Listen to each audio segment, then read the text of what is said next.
ज़्यादा भूख लग रही है यार, बहुत ज़्यादा भूख लग रही है। Chicken biryani, dosa, momos, chilli chicken, chowmein.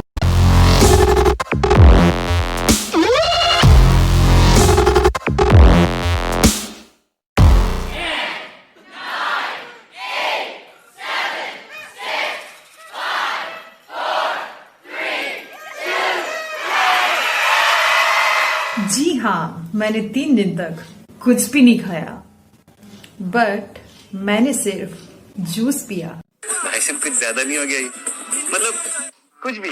आज की वीडियो में हम बात करने वाले हैं फास्टिंग के बारे में, बेनिफिट्स ऑफ फास्टिंग और ऑटोफेजी क्या होता है, हमें फास्टिंग क्यों करनी चाहिए, कब करनी चाहिए, कहाँ करनी चाहिए और कितने बार हमें फास्टिंग करनी चाहिए। फास्टिंग एक ऐसा प्रोसेस होता है जिसमें हमारे माइंड को पता होता है कि हमें कब खाना है, 10 घंटे के बाद खाना है या 20 घंटे के बाद खाना है। और हर एक धर्म, चाहे हिंदू, मुस्लिम, सिख, ईसाई, कोई भी धर्म हो, हर एक धर्म में फास्टिंग की इंपॉर्टेंस को बहुत ज्यादा बताया गया है। और फास्टिंग ही एक ऐसा प्रोसेस होता है जो कि हमारे ऑटोफेजी को ट्रिगर करता है। बट ये ऑटोफेजी क्या होता है? ऑटो का मीनिंग होता है सेल्फ एंड फीजन का मीनिंग होता है टू ईट। तो इस प्रकार से बनता है सेल्फ ईटिंग।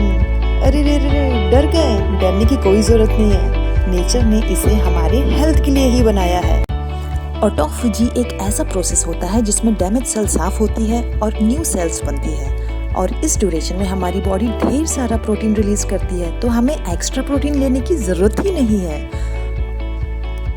जिन लोगों में ऑटोफेजी प्रोसेस नहीं हो पाता है तो ऐसे लोग सफर करते हैं type 2 diabetes, Parkinson disease, age related disease और ना जाने कौन कौन सी डिजीजेस। फास्टिंग से आपको क्या क्या बेनिफिट हो सकते हैं? अगर आप स्मोकिंग एंड अल्कोहल एडिक्टेड हैं तो आप इजीली इससे छुटकारा पा सकते हैं और आपके अंदर बहुत सारा सेल्फ कंट्रोल आ जाता है। और ऑब्वियस सी बात है, फास्टिंग कर रहे हैं तो वेट लॉस भी होगा। थायराइड, पीसीओडी जैसी प्रॉब्लम भी इजीली छूमंतर हो सकती है, और साथ ही साथ आप अपनी एज से 10 साल यंग भी दिख सकते हैं और आपकी स्किन हेल्थ भी इम्प्रूव होगी। और सबसे बड़ी बात यह है कि आपको तनाव नहीं होगा। तो मैंने सोचा कि जब फास्टिंग के इतने सारे बेनिफिट्स हैं तो क्यों ना मुझे भी ट्राई कर लेना चाहिए। तो मैंने 3 दिन तक जूस फास्ट कर लिया। ये है पहले दिन का पहला जूस ऐशगार्ड का। ऐशगार्ड आजकल बहुत ही इजीली अवेलेबल है मार्केट, और इसमें होते हैं vitamin B, vitamin B12, vitamin C and potassium, magnesium, sulphur, calcium, बहुत सारे इसमें मिनरल विटामिन होते हैं जो कि हमारी हेल्थ के लिए बहुत अच्छे होते हैं। और अगर आपको एलर्जी है, अगर आपको अस्थमा है या फिर रेस्पिरेटरी डिसऑर्डर है कुछ, तो आप इससे थोड़ा कम लें क्योंकि ये बहुत ज़्यादा ठंडा होता है। और अगर लेना भी चाहते हैं तो इसमें आप काली मिर्च मिला के आप इसमें पी सकते हैं, क्योंकि इससे क्या होगा कि जो इसकी जो ठंडापन जो है, जो इसका जो कोल्डनेस है, वो थोड़ा सा कम हो जाएगा। लेकिन इसे पीना बहुत ज़्यादा अच्छा है, तो इसे मैं पी रही हूँ। और इसे पीने के बाद आपको 1 घंटे तक कुछ भी नहीं खाना होता है, बिकॉज ये एक डिटॉक्सिफाइंग जूस है। तो अगर आप इसे पीने के बाद कुछ खाएंगे तो ये जूस इतने अच्छे तरीके से ही काम नहीं कर पाएगा, तो इसलिए 1 घंटे तक कुछ भी ना खाएं।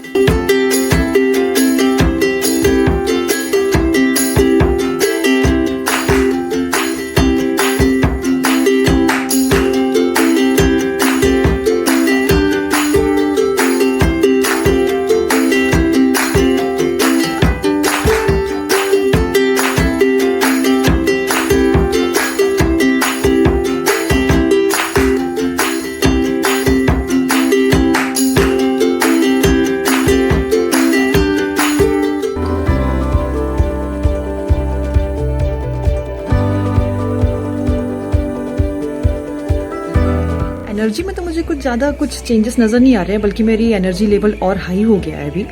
और हो सकता है कि इस ड्यूरेशन में आपको हेडेक हो सकता है, डायरिया हो सकता है, तो जल्दी से आपको ना कोई घबराने की ज़रूरत नहीं है, डॉक्टर के पास जाने की भी कोई ज़रूरत नहीं है।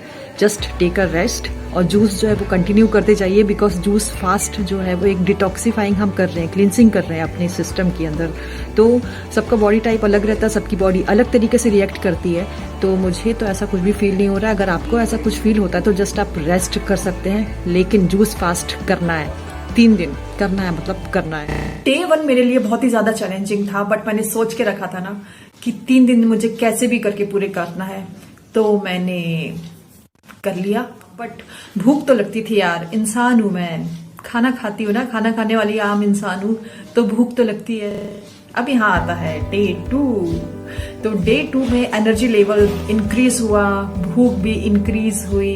भूख लग रही थी, लेकिन बेटा मैंने अपने माइंड को समझा के रखा था, नहीं हमें सिर्फ 3 दिन के लिए जूस फास्ट करना है, तो खुद को मोटिवेट करके रखना है। तो मैंने खुद को मोटिवेट करके रखा और धीरे धीरे मुझे जूस फास्ट में बहुत मज़ा आने लगा और ऐसा लगने लगा कि जो हो रहा है होने दो, जैसा चल रहा है चलने दो, बस मुझे अपने जूस से मतलब है और किसी भी चीज़ से मतलब नहीं है।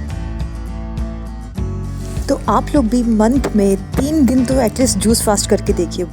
जूस फास्ट करते समय मुझे एक चीज़ तो रियलाइज़ हुई कि नेचर ने हमारी बॉडी को खाना भरने के लिए और ठूसने के लिए नहीं बनाया है, हल्का फुल्का खाने के लिए बनाया है, लेकिन हम तो भरते जाते हैं, भरते जाते हैं, भरते। फाइनली खतरों की खिलाड़ी बनते हुए मैंने एंटर कर लिया था डे 3 में। और डे 3 जो था बहुत ही ऑसम था, क्योंकि मेरे दिल और दिमाग को मेरे दिल और दिमाग को बहुत ही ज्यादा अच्छी तरीके से हैबिट हो चुकी थी कि बेटा अब तुमको सिर्फ और सिर्फ जूस पे ही जिंदा रहना है, और मैंने वो चीज कर दिखाया। और मैं पहुंच चुकी हूँ आखिरी दिन के आखिरी ग्लास में, और ये है बीटरूट का जूस जो कि बहुत अच्छा टेस्टी है। और इस 3 दिन के जूस फास्ट में मैंने बहुत सारी चीजें सीखी है। सबसे पहला चीज मैंने सीखा है जो वो है सेल्फ कंट्रोल, कि जब लोग आपके सामने आपकी फेवरेट डिश लाके रखते हैं और आपको ना कैसे बोलना है, तो ये चीज सबसे बड़ी है। अगर ये चीज आपने कर ली तो मतलब आपने सब कुछ कर लिया।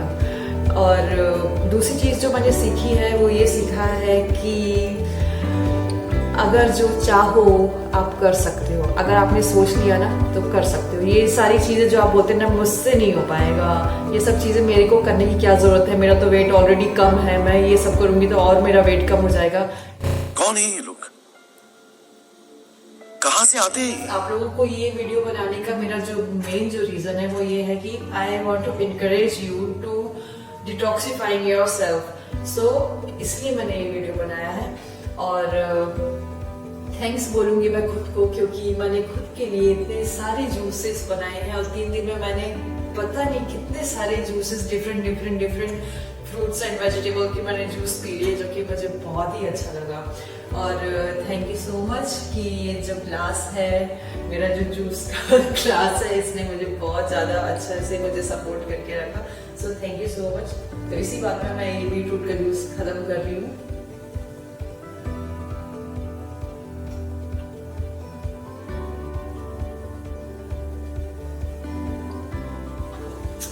जूस पीते समय आपको बहुत सारी चीजों का ध्यान रखना है। फॉर एग्जाम्पल आप इसमें नमक मिर्ची कुछ ऐड नहीं करना है, नहीं तो आपने सोचा कि यार इसमें फ्लेवर डाल देते हैं तो आप ऐड कर लोगे। जब भी आप अपने फास्ट को ब्रेक करोगे ना, तो आपको डोसा, इडली, सांभर और चिकन बिरयानी ये सब नहीं खानी है। आपको स्टार्टिंग में फ्रूट्स खाना है। और अगर आपने 3 दिन का अगर आपने फास्ट किया है तो आपको 1.5 दिन में वो फास्ट को फिनिश करना है। अगर आप भी मेरे जैसे भुक्कड़ कैटेगरी में आते हैं और वेट लॉस करना चाहते हैं और मेहनत भी नहीं करना चाहते हैं, तो आपके लिए एक बोनस टिप ये है कि आप मॉर्निंग में आपको जो खाना है आप खा सकते हैं, दिन में जो खाना है आप खा सकते हैं, इवनिंग में जो आपको खाना है खा सकते हैं, बट शाम के 5 बजे के बाद कुछ नहीं खाना। समझ में आया? मॉर्निंग में खाओ, दिन में खाओ, इवनिंग में खाओ, लेकिन 5 बजे के बाद खाना मत खाना। तो आप देखते देखते देखते स्लिम और ट्रिम हो जाएंगे। सो आई होप आपको ये वीडियो पसंद आया होगा और आपके लिए हेल्पफुल होगा। और अगर आपको कुछ भी क्वेरी है, आपको कुछ चीज समझ में नहीं आती है, तो मुझे कमेंट करके आप बता सकते हैं और मैं आपके क्वेश्चन के आंसर का रिप्लाई करूंगी। तो मैं आप लोगों के लिए बहुत सारे हेल्दी वीडियोस बनाने की कोशिश कर रही हूँ, तो प्लीज मेरे चैनल को सब्सक्राइब कर दीजिए और मेरे वीडियो को लाइक कर दीजिए और हो सके तो शेयर भी कर दीजिएगा। तब तक के लिए मिलते हैं अगले वीडियो में।